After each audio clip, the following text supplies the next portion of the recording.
Welcome to the Fight franchise and the recap and review of Sergei Pavlovich versus Tom Aspinall. Now, a lot of you have seen my prediction for that fight, and a lot of you have left some quite funny comments due to my prediction of that fight and how I got it completely wrong. I feel like if you've ever seen the Adrian Broner meme where he's like, I'm getting cooked, that's me right now for getting my prediction hugely wrong. UFC 295 is in the books, and I'm just going to do a recap and review of that fight and my prediction and what I think is going to be the future of the heavyweight division going forward. So if you don't already know, it's one of the biggest news in the MMA world. Tom Aspinall took on Sergei Pavlovich for the interim heavyweight title, and that fight went not like I predicted. They squared off in the co-main event, and it was a very interesting fight. The backstory, I've kind of given the backstory of the fight. Jon Jones, Stipe Miocic, the fight fell through due to an injury to Jon Jones.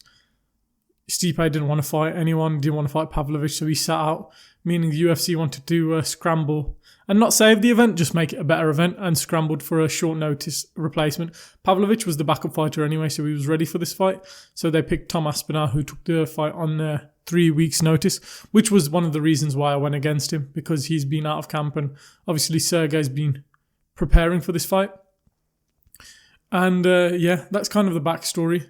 Tom taking the fight on 3 weeks' notice, but he did say a great line, which obviously in the hindsight was brilliant. He was like, I'm not going to win the fight sitting on my couch. He's got to get out there and put himself there, because I think other fighters declined it, like Cyril Gane. Cyril Gane got given the opportunity and he declined it, so credit for Aspinall for taking the fight. The fight itself, as I predicted, didn't last long. I just predicted it the wrong way. They squared off, bell went, and the one thing you noticed straight away, Tom Aspinall was way faster, which I knew would happen, but I think I underestimated him.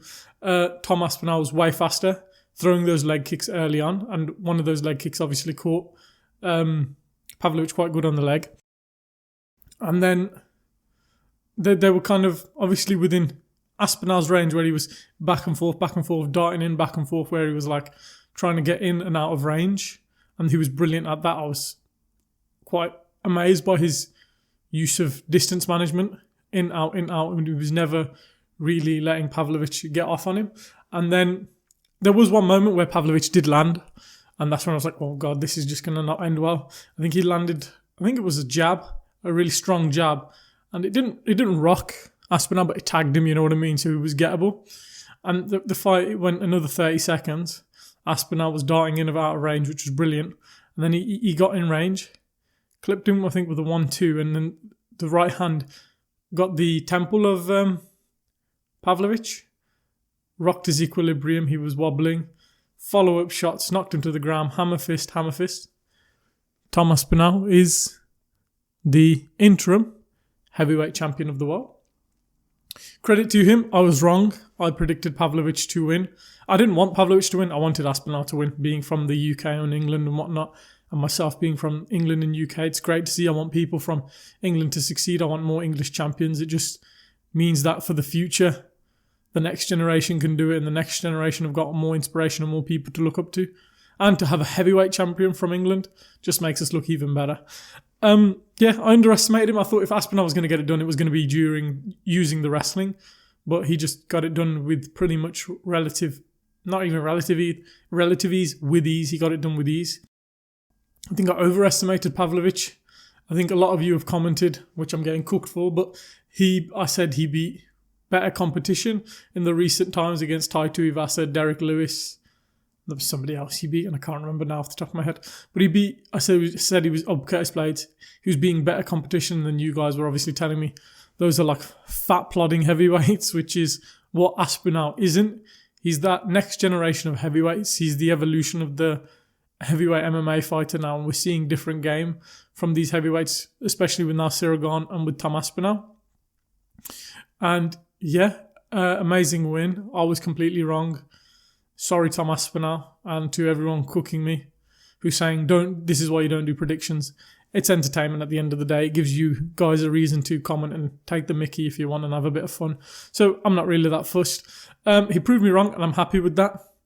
I only have one gripe with this fight, and it's not even with Tom Aspinall, it's with the UFC. This should have been for the vacant UFC heavyweight title. I've seen a lot of people say, and I think he's eventually just going to become undisputed champion with the way the division's going to go. But it would have made the moment that much sweeter if it said undisputed heavyweight champion. And I know a lot of people will think I'm nitpicking. The interim champion doesn't mean anything. It's just the number one contender belt. That's it. It just means you're the next in line for the undisputed. So it would have been that much sweeter if it was for vacant, because I've seen a lot of, I think TNT of Sport have been posting the third ever UFC champion from the UK.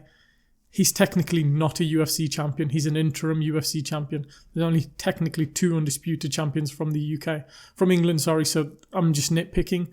But I just don't like it, because then are we counting Tony Ferguson as winning a belt? So then why is he so eager to win a belt? He's won an interim title. Same with Dustin Poirier. He won an interim title. Why is he so eager to win the belt?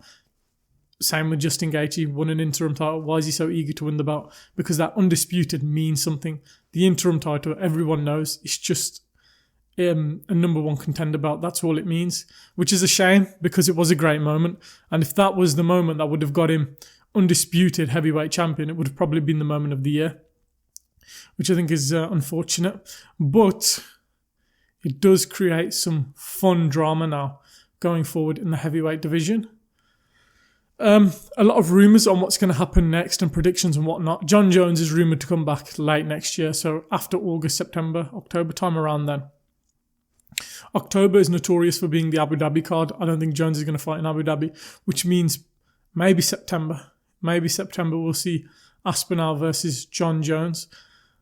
Stipe Miocic, I think the UFC need to back him in a corner and say, look, you fight, because Aspinall's healthy now. You're not going to waste him and have this talent sit around for 10, 11 months. You want him active. You want him fighting. Let's build the new star of the heavyweight division.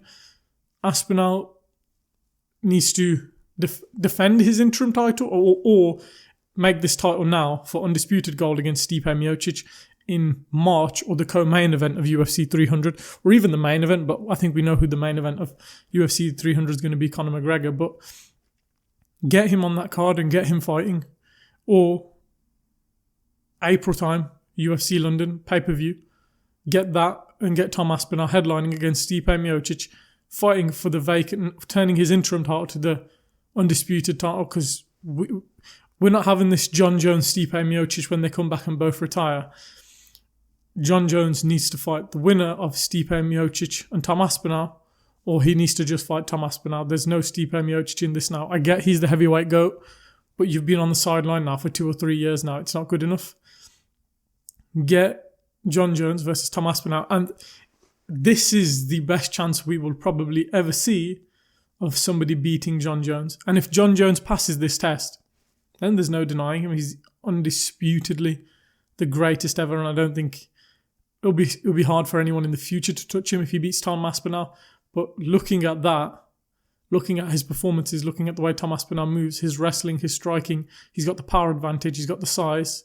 The only thing Jones has is the reach and the experience and maybe the mentality, but Tom Aspinall shown his mentality is just as probably strong. So Jon Jones versus Tom Aspinall would probably be one of the most intriguing fights that you could put on next year.